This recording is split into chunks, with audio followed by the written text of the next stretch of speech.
Nelson Mandela की कहानी। कहानी के लेखक नाथन ब्रेनन। नेल्सन मंडेला दक्षिण अफ्रीका और काले अधिकारों के प्रतीक थे। इस लेख में हम उनकी असफलताओं, आशा और धैर्य की कहानी पर चर्चा करेंगे। परिचय। नेल्सन मंडेला वह व्यक्ति थे जो दशकों तक अनुचित जेल की सजा काटने के बाद 1990 के दशक में दक्षिण अफ्रीका में राज्य के पहले अश्वेत प्रतिनिधि बने। अपने देश के लिए एक शाब्दिक नेता होने के साथ साथ वह दक्षिण अफ्रीका में नस्लीय विभाजन और काले और सफेद के बीच मुद्दों के लिए क्रांतिकारी परिवर्तनों के लिए एक प्रमुख व्यक्ति थे।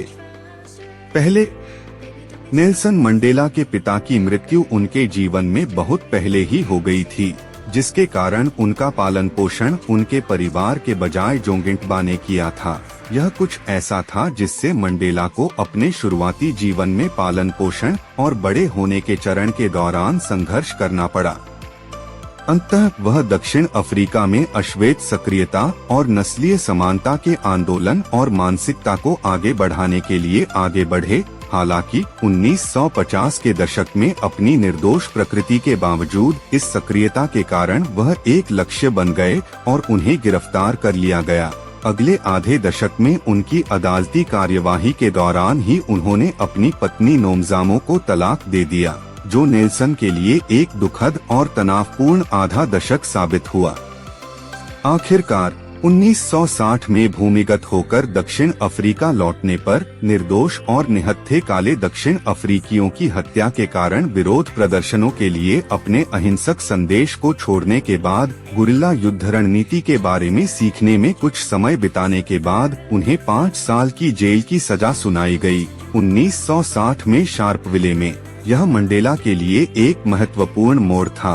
हालांकि दशक के अंत तक भी मंडेला को जेल में आजीवन कारावास की सजा नहीं मिलेगी, यहाँ तक कि 1964 में मौत की सजा से बमुश्किल बच भी पाए थे। हालांकि यह वह क्षण बन जाएगा जो उनके जीवन को परिभाषित करेगा, समाप्त नहीं।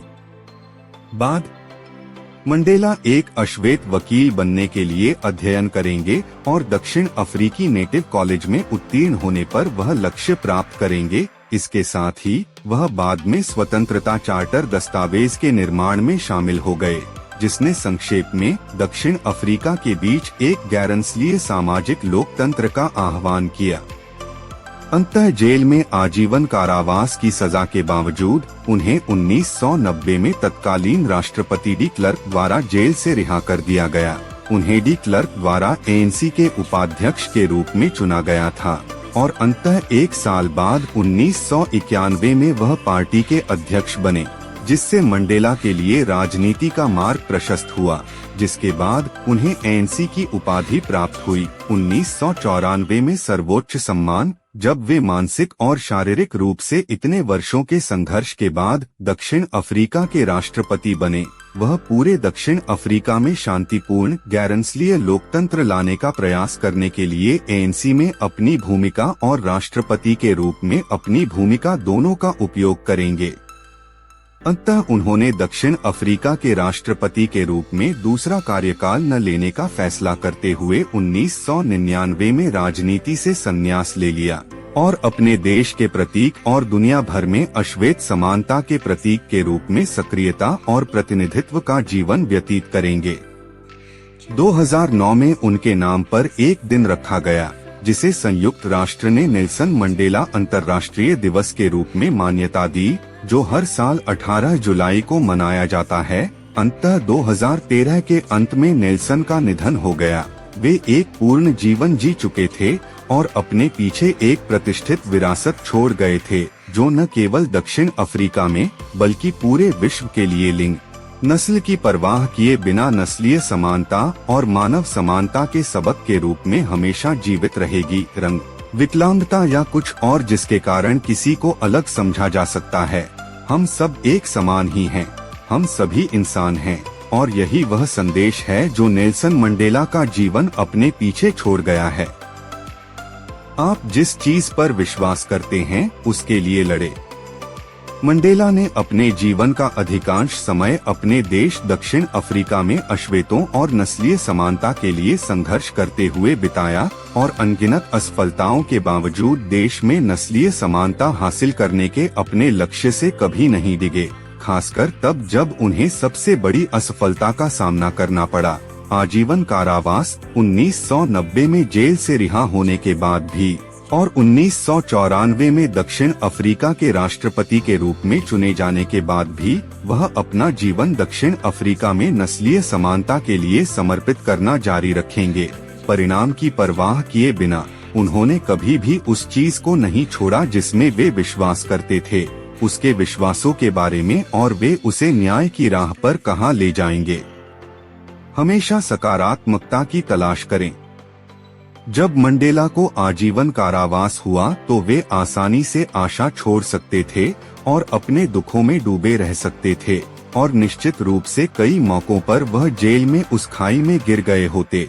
हालांकि वह हमेशा एक सकारात्मक और धैर्यपूर्ण दृष्टिकोण के साथ वापस लौटे कि सब कुछ ठीक हो जाएगा, ठीक है।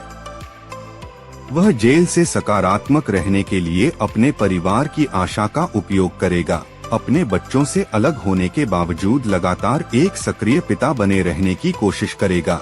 जेल में रहने के दौरान मंडेला की सबसे बड़ी सहायता आशा थी, स्वतंत्र होने की आशा, अपने देश के लिए आशा, और एक दिन अपने परिवार को फिर से देखने की आशा। ये सभी चीजें थीं जो उनकी स्थिति के बावजूद उनकी अत्यधिक सकारात्मकता और धैर्य को जन्म देती थीं।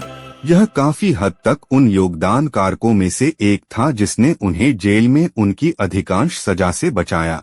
और मुझे लगता है जब हम सब कुछ खो देते हैं तो केवल एक चीज जो वे हमसे नहीं ले सकते वह एक सकारात्मक दृष्टिकोण और हमारी आशा है, और यह कुछ ऐसा था जिसे मंडेला ने महसूस किया था और जब तक वह कर सकता था तब तक लटका रहा।